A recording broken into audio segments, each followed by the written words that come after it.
Bruce, thank you very much. Good afternoon, everyone. It's a pleasure to be here in Naples. I come from the land of ice and snow up north. A lot of you have escaped from that land. In my case, that place is the People's Republic of Cambridge, Massachusetts. Glad to be here with you. I'm also, as Bruce said, a pilgrim, lifelong member of Red Sox Nation. We just signed, I heard some groans and boos. I can't believe that in the Fort Myers, Naples area there'd be a single Yankees fan.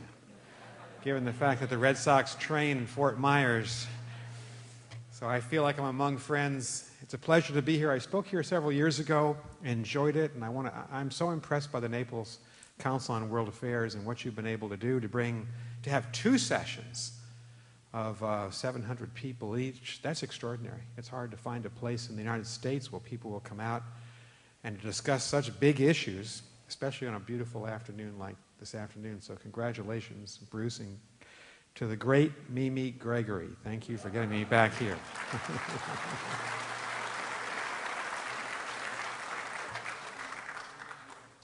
So let's talk about the United States of America, our great country, Europe, our great ally, the countries of Europe, NATO, Russia.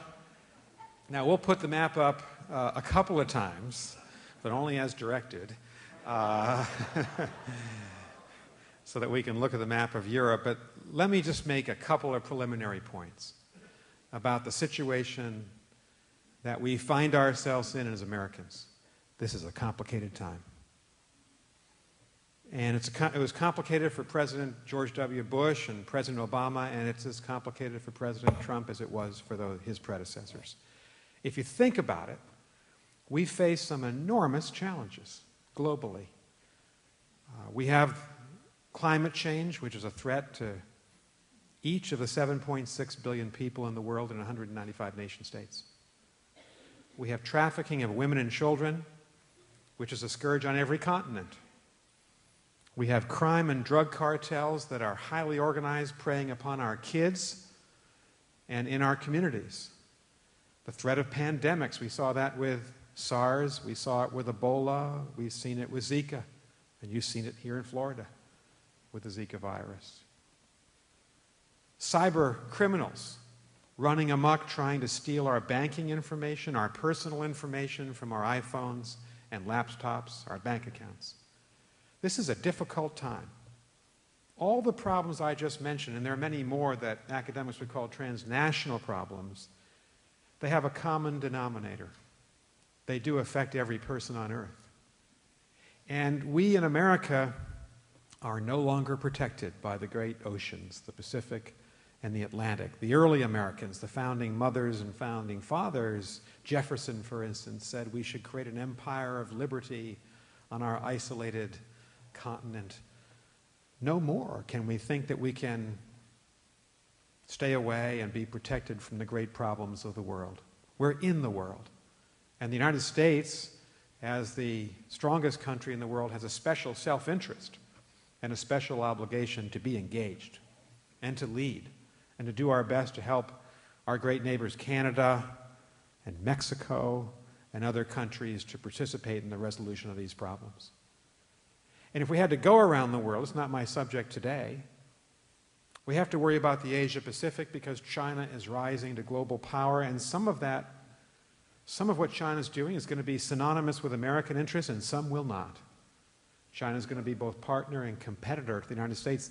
I think for our children, and especially grandchildren, this is going to be the great challenge for them, to live in peace with China and yet not be dominated by a rising, more powerful China in the Asia-Pacific.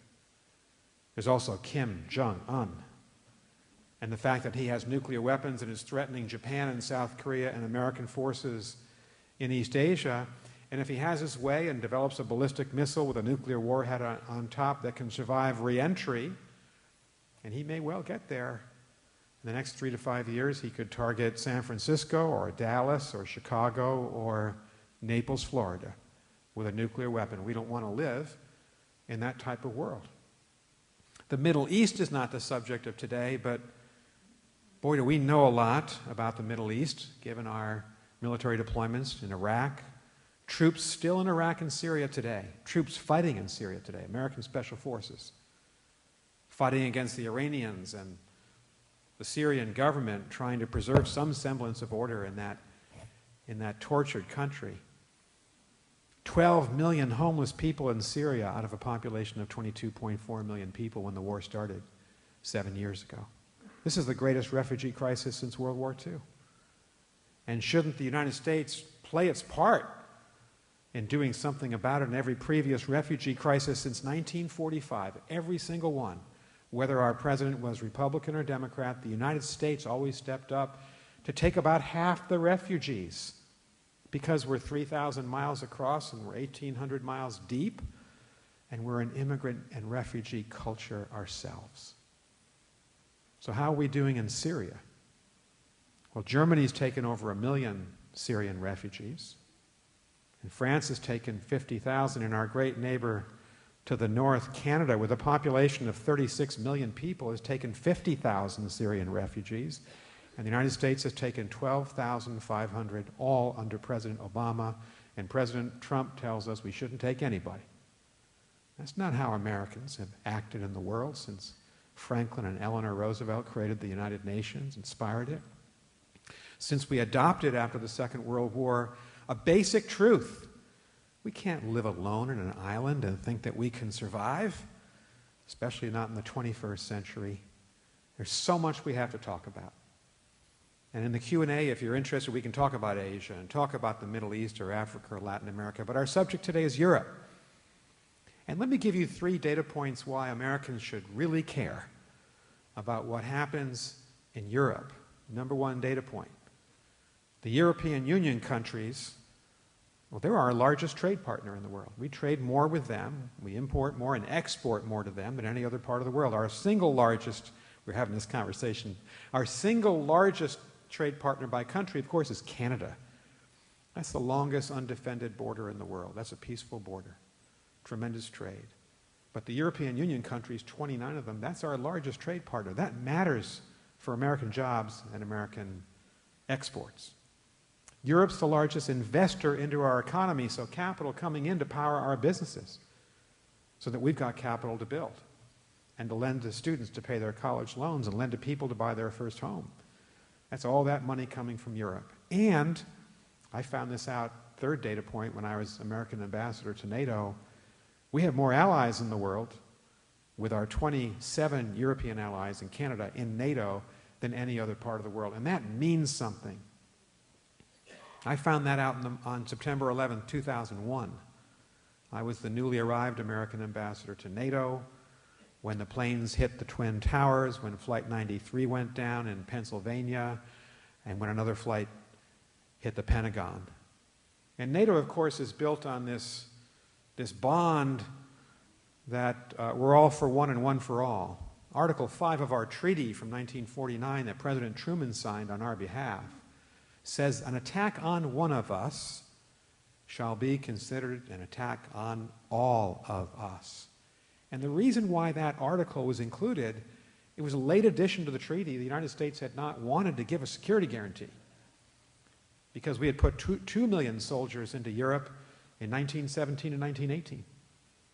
And we put many, many more into Europe between 1941 and 1945. And the American people were reluctant to make a security commitment that we would guarantee that if Stalin attacked, or his successors, we would come a 3rd time across the Atlantic to rescue Europe. But we did it because the Europeans insisted that was the only way to deter Soviet communism in what would be a long 4.5 decades of Cold War.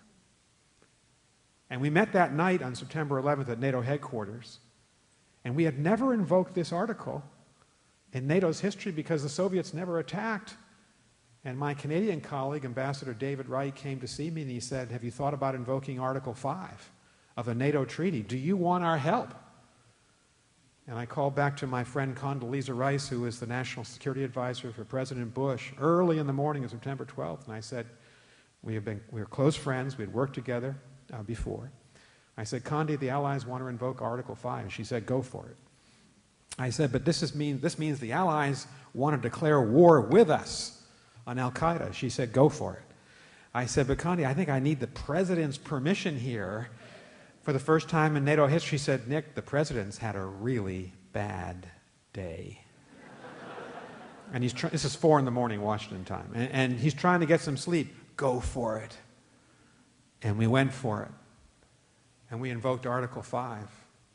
And all those European countries led by, and Canada, went into Afghanistan with us in 2001 and 2 and 3. And all of them are still there with us 17 years later. You can't buy that kind of loyalty in the world today. That solidarity, the feeling among democracies that we're all in the same boat. That's what Roosevelt said to Churchill. On the evening of December 7th, 1941, Churchill called him and Roosevelt said, we're all in the same boat now. And that's how we felt on 9/11. And that's how we should feel about our allies today in Europe and in Canada. The Russians, don't have a single ally in the world. Nobody believes in them. People are frightened by them. But their neighbors don't believe in them.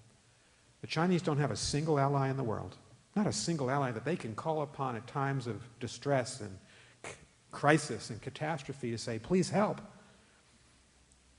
We have 28 allies who've gone to war with us.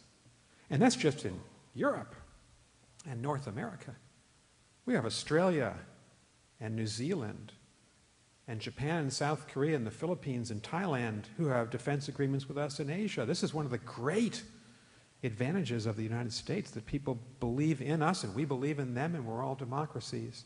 And I just say that because it's been so fashionable in recent decades to think that we can go it alone in the world. Or that we can just go our own way and it really doesn't matter what the allies think. We're more powerful than they are, so we must be better than them. That kind of arrogance gets you into trouble in the world. And as a diplomat, what we try to do is create coalitions and alliances because we're always better off working together. I found that out on 9/11 through that extraordinary experience that we had that day. These countries in Europe identify with us, and we identify with them. We believe in human rights. We believe in the rule of law. We believe in democracy. We do not believe in tyranny or communism or authoritarianism. And we've embraced that. Every American president since Franklin Roosevelt, Democrat and Republican, has embraced that ideal. And that's the first thing I want to say about our European allies. But boy, are they facing problems. So if I'm permitted, we're going to put the map back up. And we're going to see. I'll just show you. I know you all know the map of Europe. Thank you. But let me just tell you what the Europeans are up against, and then I'll flip it back so those of you in back can have some line of sight on this podium. The Europeans face the greatest collection of challenges in decades, and they're facing it right now. I've been to Europe 3 times in the last 2 months. I just came back Sunday evening from the Munich Security Conference.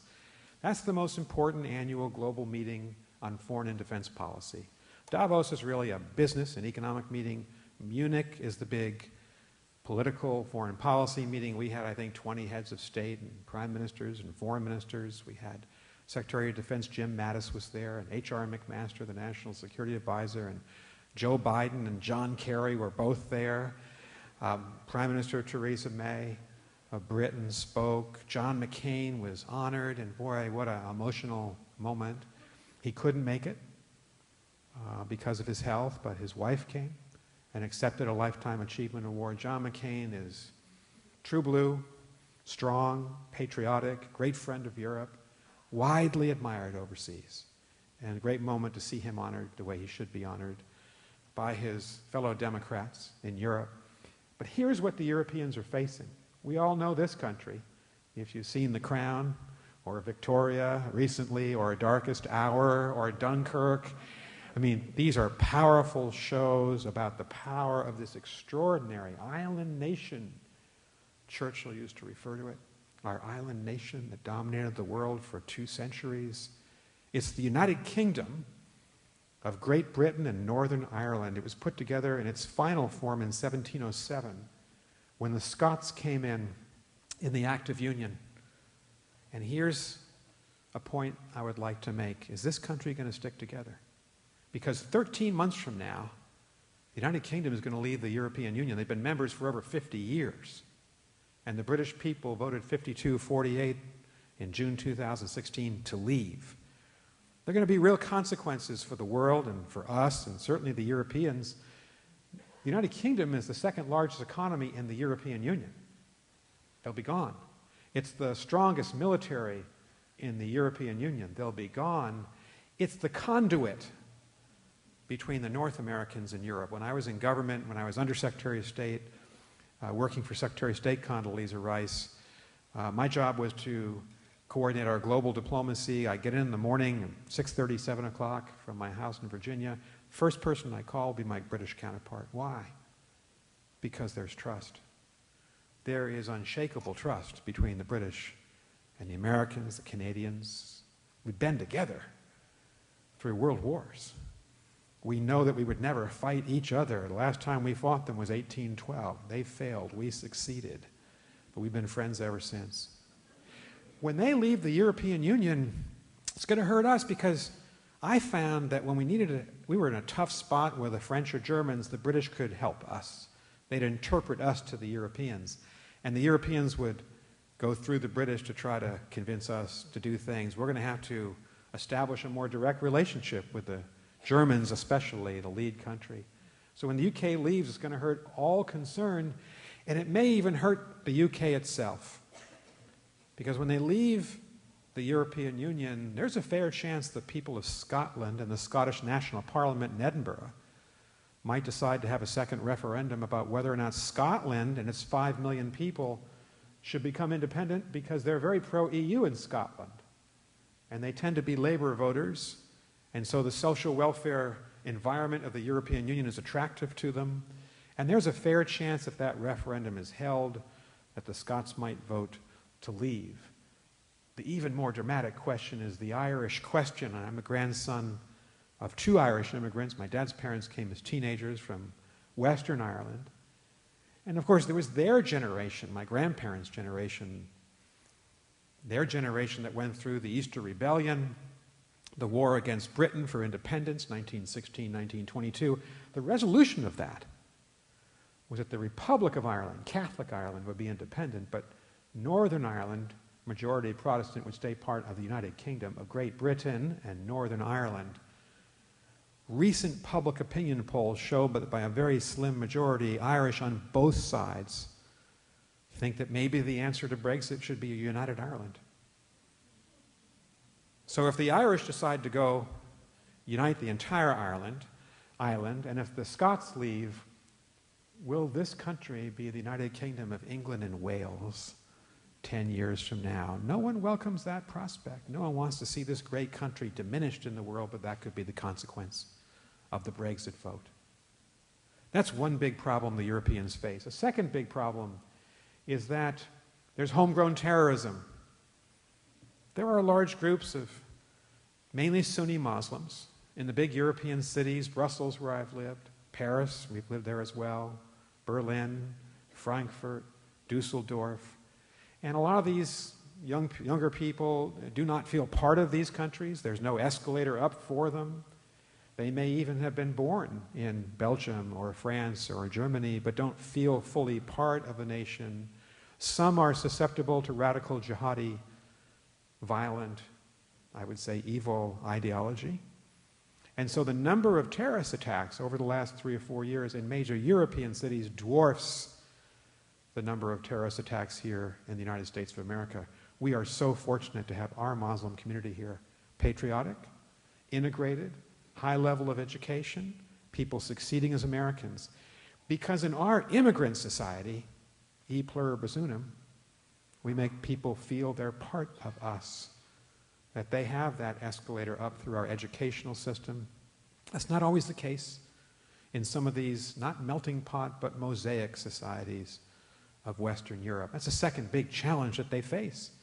And with Al-Qaeda defeated and the Islamic State defeated this past summer in both Mosul in Iraq and Raqqa in northern Syria, thousands of young Muslim Europeans who went to fight for al-Qaeda and the Islamic State are going to come back to Europe. So this is a big challenge for the security services, the police, to make sure they identify those young men and keep them off the streets or put them in jail if they've been fighting for the Islamic State, if they violated laws, because it's a major security threat to the people of Western Europe.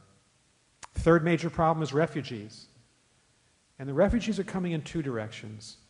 This almost biblical exodus of people, you remember in the autumn of 2015 as Syria blew up, well more than 1 million people came across the Aegean Sea to the eastern Greek islands and then made their way really by foot or a bus up the spine of the Balkans. They were shut out of all these countries, shut out of Hungary, but their great vision was this country, and this country, and that country, and this country, Finland, Sweden, Norway, Denmark, Germany, the Netherlands. Why? Law-abiding countries, safety. They're coming out of the Middle East. They're coming out of the Syria and Iraq wars. Their communities have been fractured.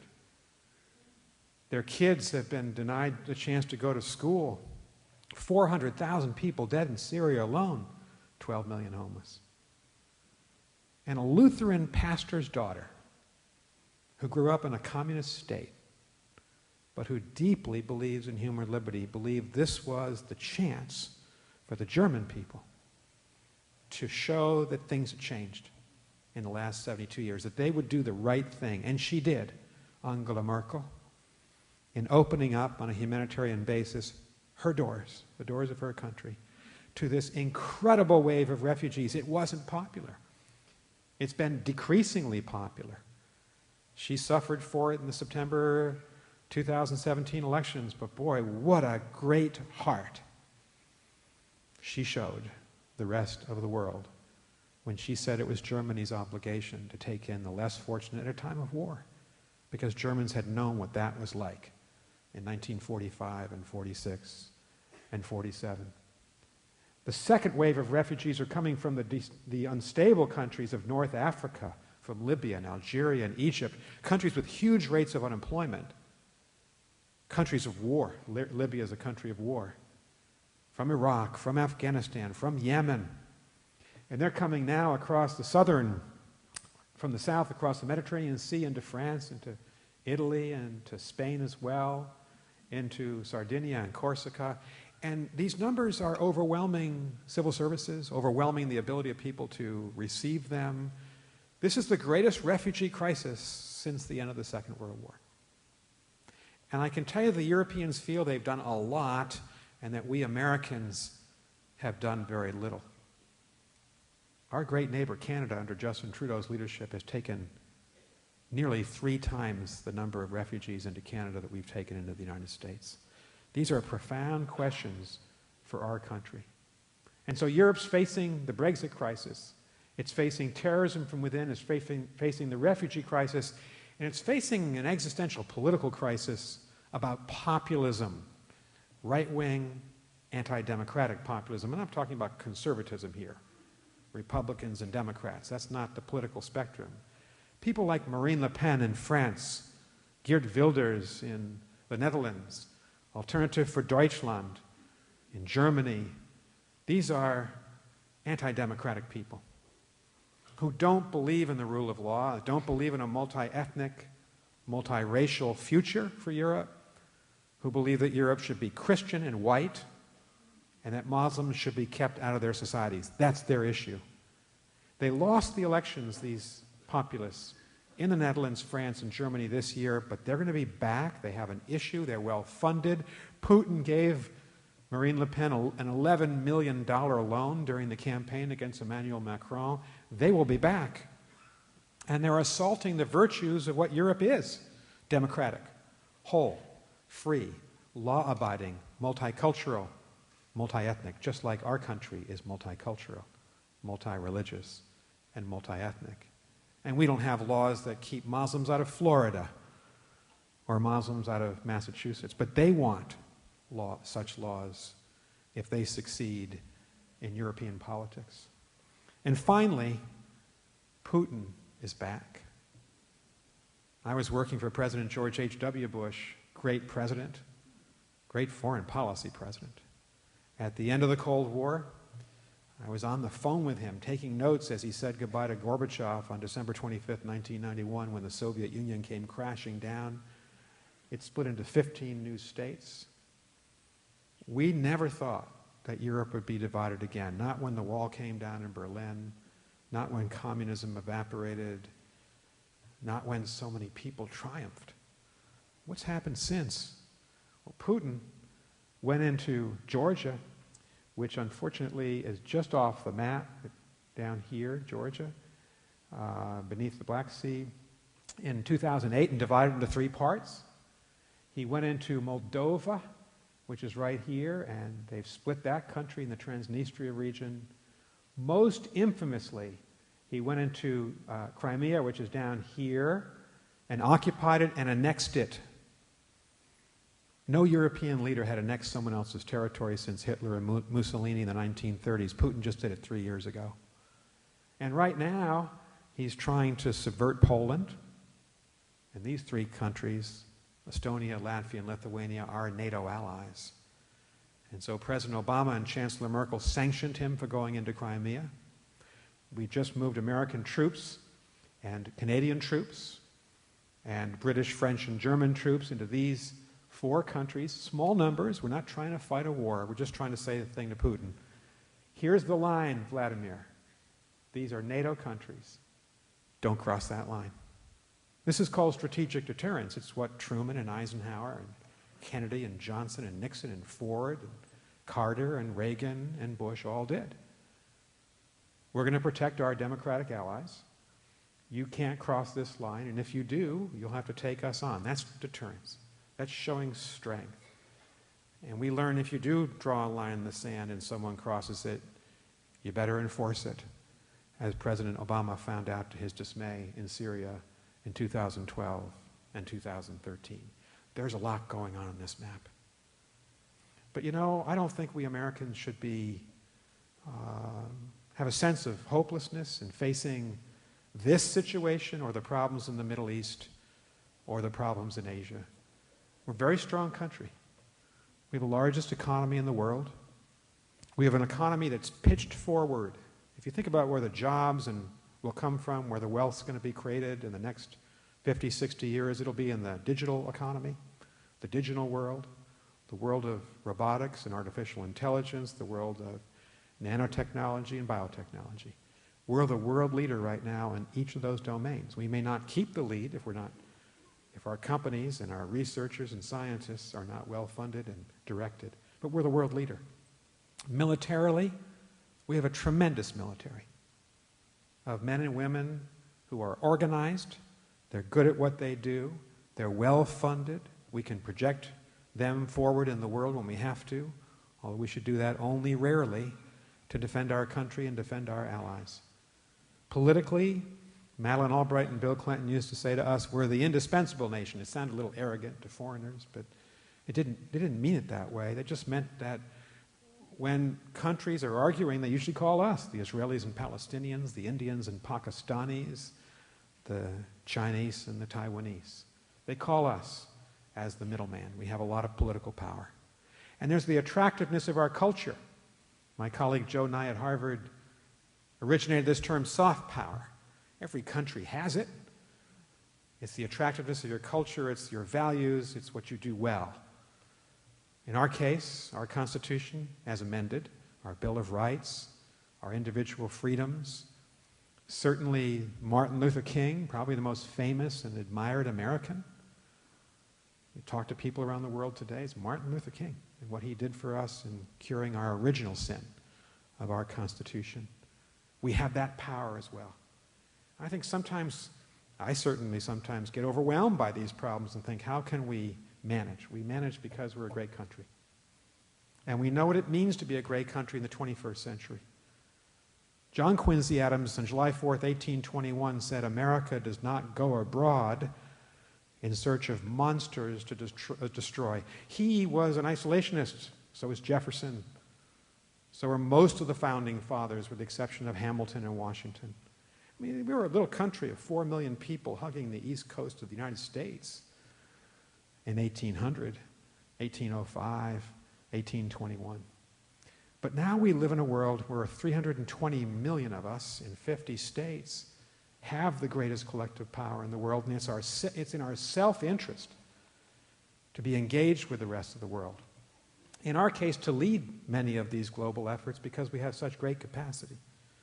And I say that because that's the wisdom of Harry Truman and Eisenhower and Ronald Reagan and Bush, the Bushes, and Bill Clinton and Barack Obama.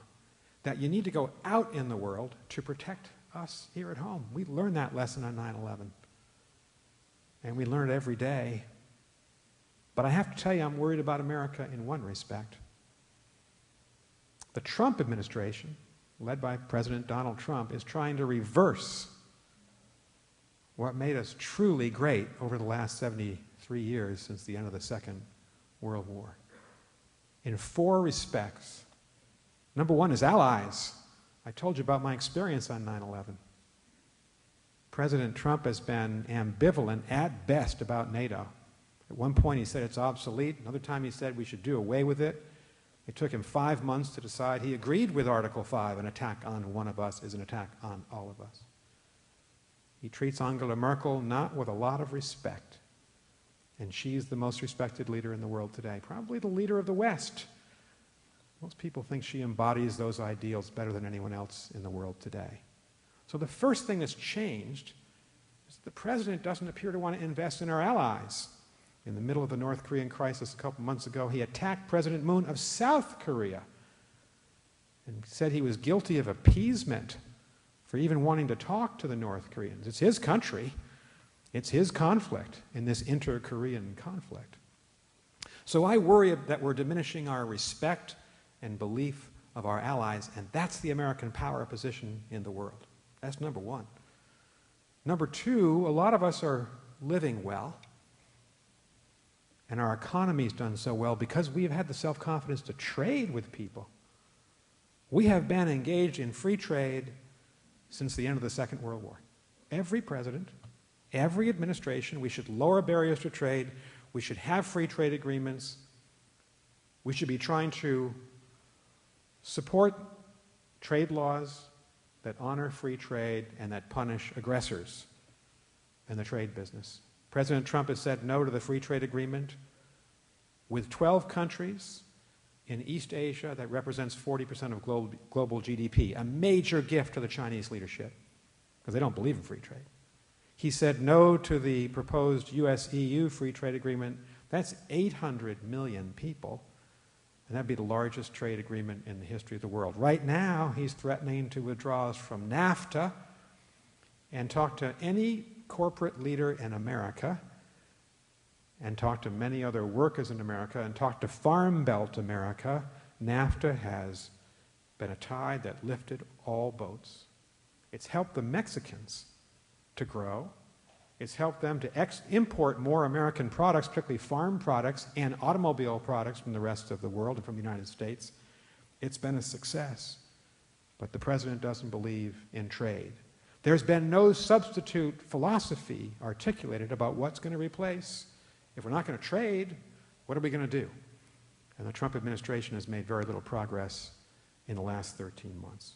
The third area is immigration, where the president wants to cut immigration in half, and he wants to zero out refugees from 11 Muslim-majority countries. We haven't had a religious means test on immigration since the 19th century, when a lot of people wanted to keep Catholics out of the United States. I'm Catholic. My grandparents faced this. But I never thought we'd see a day when we say, we don't like you because you come from a religion that's not the dominant religion in our country. And the fourth thing that he's changed is that he's not standing up for democracy in the world today. Ronald Reagan did. I told you about this problem in Europe of right-wing anti-democratic populists. Ronald Reagan would have been all over that. He would have had a NATO summit by now. He would have stood with Angela Merkel and Theresa May and Emmanuel Macron saying, we're going to support democracies in Europe. We don't believe in anti-democratic political action that judges people by their religion and color of their skin, but not by the content of their character, as Martin Luther King would have put it. But President Trump has embraced the authoritarian leaders of Hungary and in Poland, and as I said, kept Theresa May and Angela Merkel at a distance. This is not how we have behaved in the world since well before the Second World War. It's how we're behaving now. I'm worried that we're heading in the wrong direction.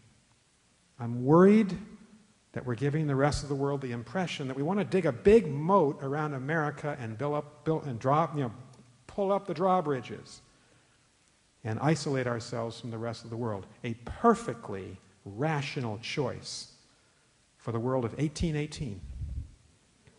But 2018, when one of every 6 jobs in America depends on exports, when our farm belt would be ruined if we shut down trade, and that's the heart of America. When the great manufacturing states, Michigan and Wisconsin and Illinois and Ohio and Indiana, would be far worse off if we shut down the trade with Canada and Mexico. I'm worried that we've lost the sense of what made America truly great over the last 7 decades. Condi Rice, I interviewed her at a public forum last summer. And we went through a lot of these big problems that we've talked about. And I said, what's most important? What do we have to do to strengthen America? She says, we need to regain our self-confidence. We need to regain our self-confidence that we have a mission in the world. It's to support democracy. It's to be a good ally. It's to trade with the rest of the world. It's to accept immigrants. It's to accept refugees when there are 63 million of them in the world today looking for a place to be protected from tyranny. That's who we are. And I'll just end on one note from Churchill, since he had so many great lines, so much wisdom, and that he's being memorialized in at least 2 great films this past year. Churchill came to the United States in September 1943. That was the turning point of the war. Germans had been defeated at Stalingrad. They'd been defeated at El Alamein. The British and the Americans and Soviets and Canadians had turned the tide of the war. We knew that victory was somewhere over the horizon. And after meeting FDR, he came up to my university, to Harvard, to speak not just to students, but to young men training to go into the military. And this was an epical moment because Britain had been the great power for 200 years. But it was really that point, 1943, that America became the greatest power in the world. By our economy, by the size of our military, by the leadership of FDR, and Churchill knew it. And here's what he said to the young men training to go to war. He said, "Gentlemen, the price of greatness is responsibility. You need to be responsible as a country to the rest of the world, as well as to yourself. You have an awesome power. Use that power wisely. Don't abuse it. Don't overuse it. But you have to lead in the world. Don't retreat." What better advice for Americans 70 years later? Thank you very much.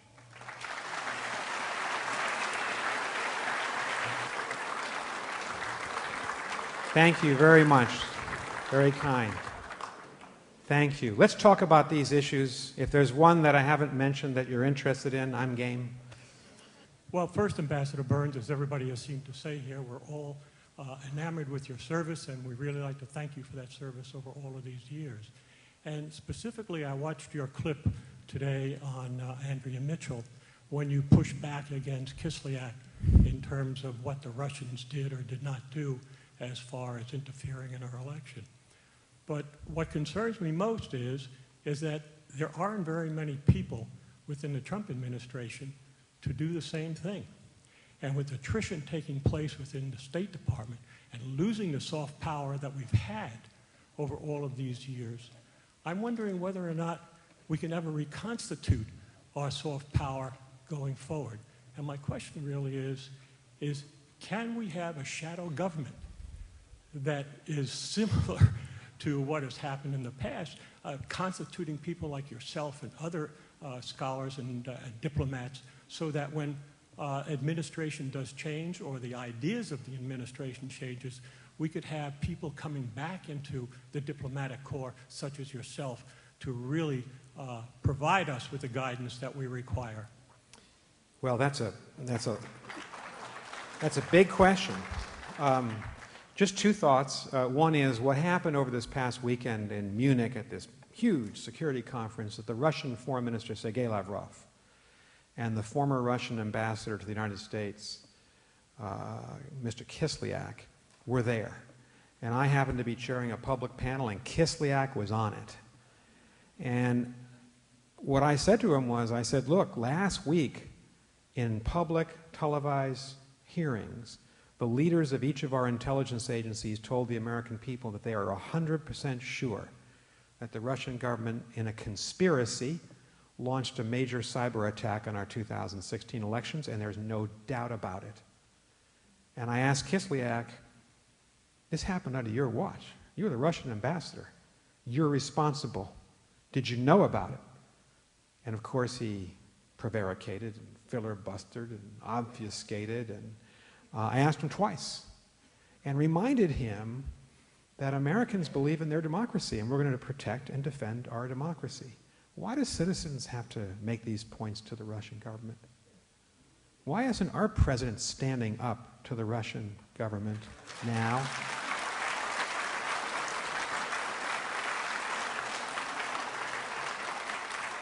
This is not a Republican-Democrat issue, and I didn't come here to launch a tirade against Donald Trump, although it may have sounded like that to some of you. But this issue should unite all Americans.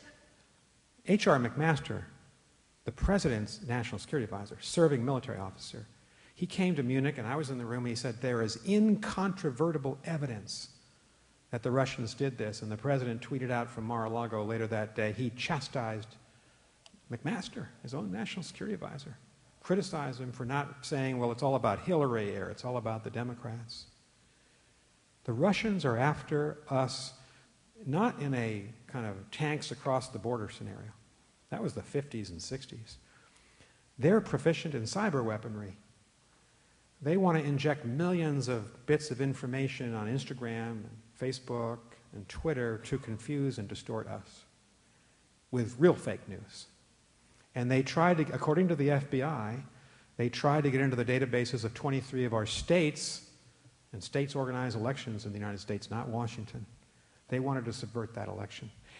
What our intelligence chiefs told us last week in public session is they're already doing it in the 2018 election, right now.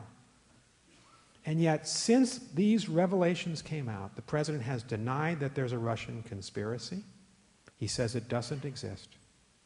He's failed to bring all the states together to say, here's what we know, let us help you raise your defenses, because the states don't have a lot of money. They don't have a lot of intelligence. It all comes out of Washington. But the president's failed to do that. The president's failed to help our allies who are in the same boat that we are in Europe. Their elections are being attacked by the Russians as well. He's failed to criticize Putin once for this. First job, first responsibility of our commander-in-chief is defend the country. And he's not. And so we have to defend the country. Speak up and speak out. And demand that our political party representatives in both parties do something about this in the same spirit that these unbelievably courageous teenagers in your state are speaking out on guns right now.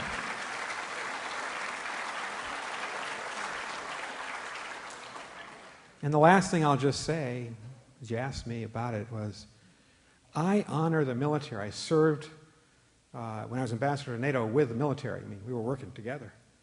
And I want the military to get all the money they need. I support the recent military spending increase. But the Trump administration wants to cut the State Department, my brethren, by 30%. And they're going to bring in 1/3 the number of officers, junior officers, this year as President Obama did in his last year. And they have fired some of our senior officers because they just didn't like them. And they've failed to fill the great majority of our ambassadorial posts are unfulfilled. We have no American ambassador in South Korea in the middle of the Korean crisis because they're trying to downsize government. This is madness. You need diplomats who are eyes and ears out on point in embassies and consulates to protect this country, just like you need soldiers to protect this country. And yet we are dismantling the State Department under President Trump's watch. This is a serious problem.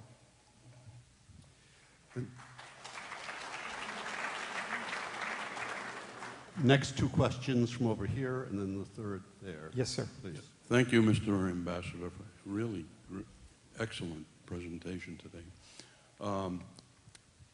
NATO, Turkey, Erdogan. What is your perspective on the Turkey as a NATO member and as an ally, and what do you anticipate will happen if it doesn't change direction? Thanks for all these softballs. These are really... That's a really good question. The basic problem is Turkey is the second largest military in NATO after the U.S. It's a capable country. Erdogan, the leader, is increasingly authoritarian. There are more generals in jail in Turkey than any other country in the world. He's arrested more of his generals. There was a coup attempt against him in in 2016. More journalists in jail in Turkey than any other country in the world. He's no longer a Democrat. The Turks fear the Kurds because the Kurds are the largest ethnic group in the world without their own state. The Kurds live in Iran and Iraq and Syria and Turkey mainly. And there are estimates that up to 20% of the population of Turkey may be Kurdish. Erdogan is deathly afraid that the Kurds in Syria and Iraq might form a Turkish state, which would be a real threat to Turkey. And so the Turks have invaded northern Syria, to that part of Syria where the Kurds are largely autonomous. And guess who's been our greatest ally in the fight against the Islamic State? The Kurds. The Syrian Kurds. We've had special forces, young men and women, 3,000 or so, fighting the Islamic State on the ground. This is real heroism. And their allies have been the Syrian Kurds.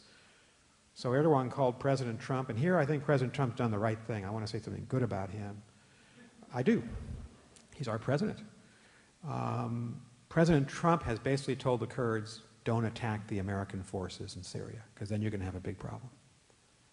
And they've had some real duels on the phone recently, and Secretary Tillerson went to Ankara last week, and I think he's worked out a compromise to basically separate the Turkish military from the American military and the Syrian Kurds. It's not over. Nothing's ever over in the Middle East. But at least I think the administration's been able to separate the two and maybe lower the temperature a bit. It's a real problem. Syria's been blown apart. If we had a map here of Syria, who's on the ground? The Syrian government. They've been bombing. They killed 100 civilians in the last 24 hours in bombing attacks. They used chlorine gas last week, chemical weapons, against a civilian population in Idlib province up in the north part of Syria. They're on the ground, and their allies are, get this, the Russians, they're on the ground, the Iranians, and Hezbollah. And you've got 3,000 American soldiers holding about 40% of the territory of Syria with the Syrian Kurds. Not because we don't want to claim that territory, we want to get out, but we don't want to get out until the people can be defended. There's a ceasefire, and you won't have, instead of 12 million homeless, you won't have 13 or 14 million homeless. We're just trying to play for time to protect the civilians in that part of the world. This is as bad as it gets in the world today, and it's why we need a forward-looking diplomacy and diplomats to help resolve some of the problems that soldiers really can't resolve. A ceasefire, a peace agreement to end this bitter civil war. Next question over here, and then... Yes, Mr. Ambassador, your current educational portfolio is to teach diplomacy. And as you've noted, it's hard to do that if you don't have a diplomatic corps. Condoleezza Rice, it has been attributed to Condoleezza Rice, the statement that the United States spent more money on military bans than on the State Department. So when we have an enlightened government, again, as we will, and if they come to you and said, how would you design the best diplomatic corps and Department of State what would you tell them? And I mean, realistic, a real good one. Let's say they'll pay for it. Okay, so it was a good friend of Condi Rice's and mine, Bob Gates, our Secretary of Defense, who said there are more members of the marching bands of the Army, Navy, Air Force, Marines, and Coast Guard than there are American diplomats. Well, maybe she did. And isn't that a striking statement? We have more musicians in the Pentagon than American diplomats. We have about 8,000 American diplomats worldwide. That's 2 heavy brigades in the military. And the people who do not want to see 8,000 become 6,000 and 30% budget cuts is the military. I've testified before Congress this past year, just saying, just fully fund the State Department. We don't need to have 15,000 diplomats. We need about 8,000. We have 280 embassies and consulates around the world. We train people in Mandarin and Arabic and Persian and Spanish, and we send them out. They're experts on the world. They help American citizens when they're in trouble. They help American businesses to export. They try to create peace when there's war. They represent us with huge distinction. More and more of them are women.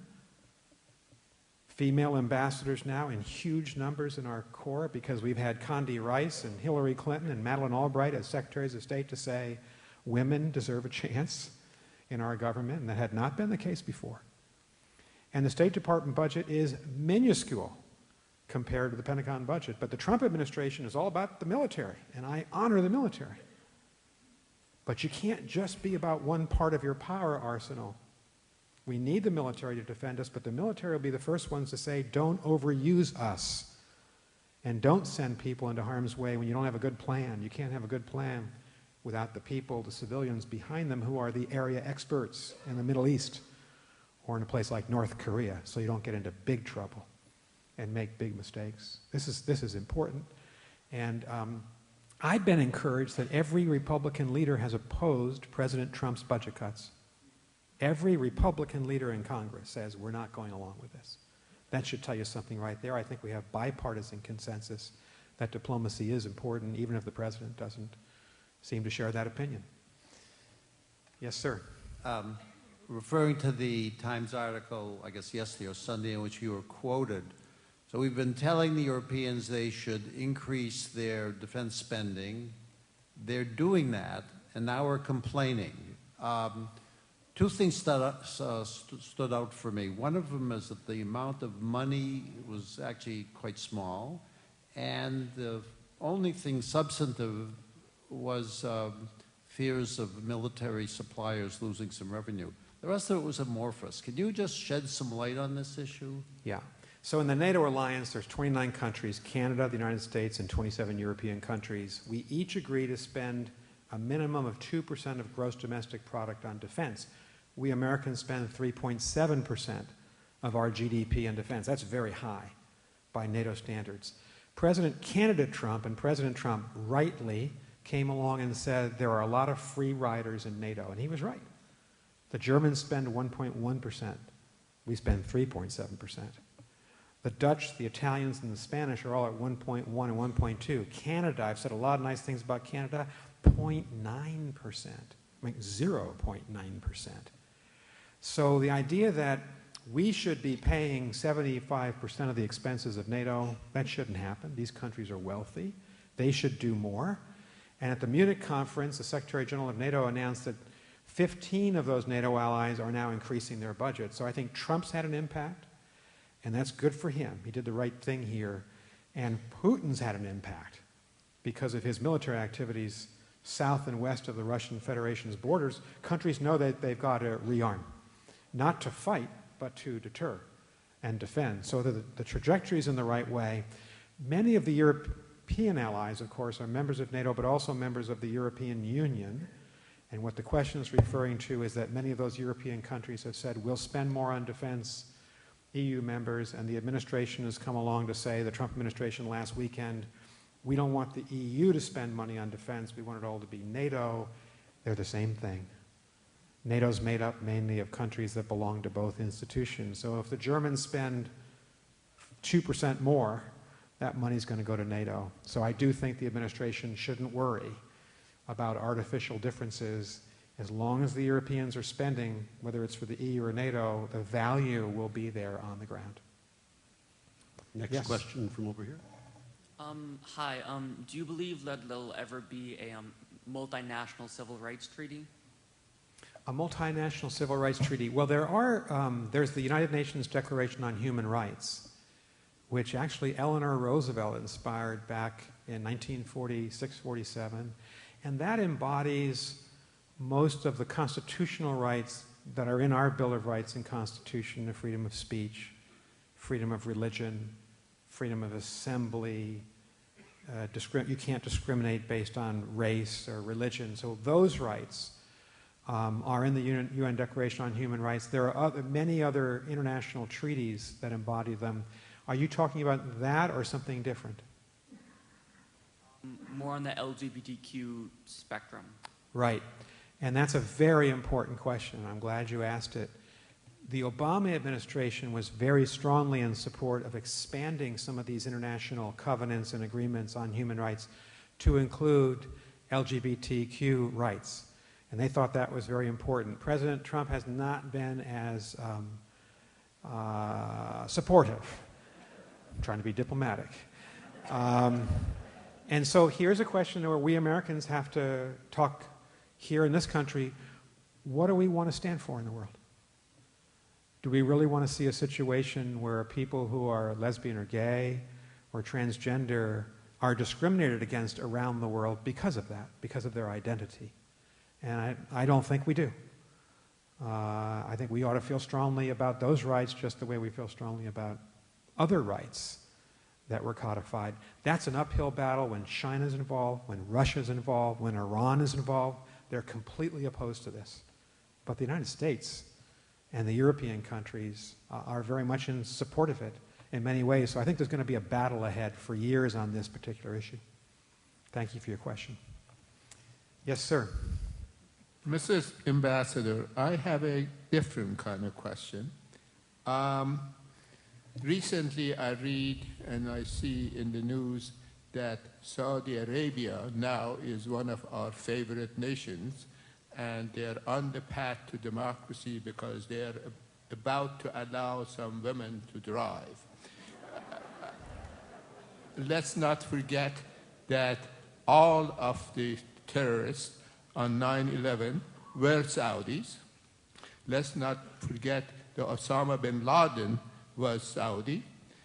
They are a Sunni Muslim nation of Wahhabi sect, which is the most depressive, the most anti-human rights against anything that women can or cannot do. They are now interfering in the domestic troubles in Yemen. We are supplying them with the latest technology. Sorry, that's the end of the question. My question to you is Saudi really a friend of the United States? Well, I learned when I was State Department spokesperson, if you don't like the question, then you answer a different question. You answer the one you hoped to have been asked. But I will answer this question. Saudi Arabia is not a democracy. Not anywhere close to it. It's a feudal monarchy. And yeah, of course, now they're giving women the right to drive. Women don't have equal opportunity and equal rights. They don't have equal rights in a marriage legally, which is a real problem for women there. And of course, there are massive human rights violations. You just saw many princes put under house arrest. Okay, it was at the Ritz, but it was under house arrest. And this is not a democracy. Mohammed bin Salman, who's the crown prince, this young 32-year-old, wants to modernize the country. They have too big a social welfare state. I mean, it's a wealthy country. There aren't enough people working because it doesn't pay to work because the social welfare benefits are so plentiful. He wants to change that. He wants to make the economy more competitive. He wants to actually go into more renewable energies because the oil and gas is going to run out at some point. So all that's probably good, but they're far from being a democracy. Are they a friend? They're one of those countries that we have associated ourselves with for decades because of where they are. They live astride the great shipping lane. 50% of the world's oil and gas comes the Strait of Hormuz, from the Arabian Peninsula, across the Arabian Sea, the Bay of Bengal, up to the big Asian economies. That's critical for us. A lot of the energy going to Europe comes from the Middle East. We are no longer dependent on Middle East oil. In fact, Canada, Mexico, and the United States we are now the largest energy producer in the world, here at home, mainly because of shale gas and shale oil. This incredible revolution. I know it's a double-edged sword, given the environmental issues associated with us, but it's given us independence. Another reason not to end NAFTA. And let me just say a word. We're probably going to conclude in a minute. I have a Canadian friend seated in the front row. I teach a course at Harvard on great power politics. We meet tomorrow afternoon if any of you want to show up in Cambridge, Massachusetts, 4 to 7.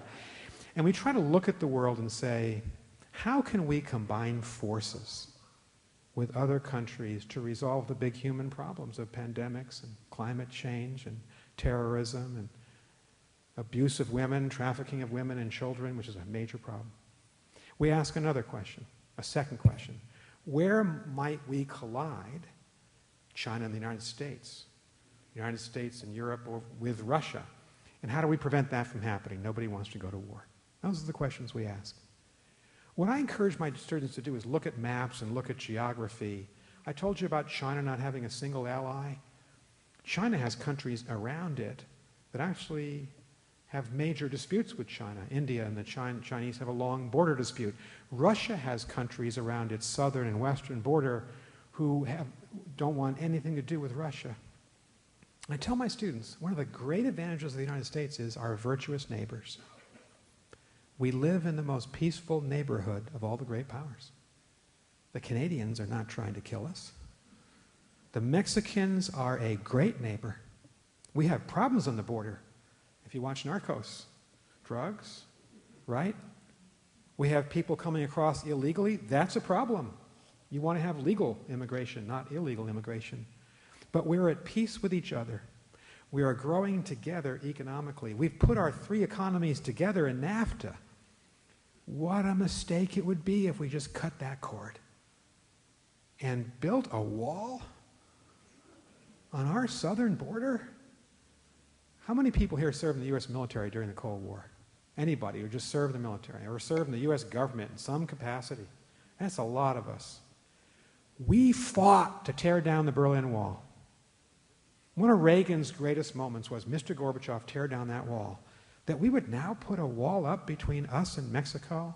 I mean, just the symbolism of it is ugly. It's not American. And I just ask my students, reflect if you're American, how fortunate we are to live with Mexico and Canada in our virtuous North American Union.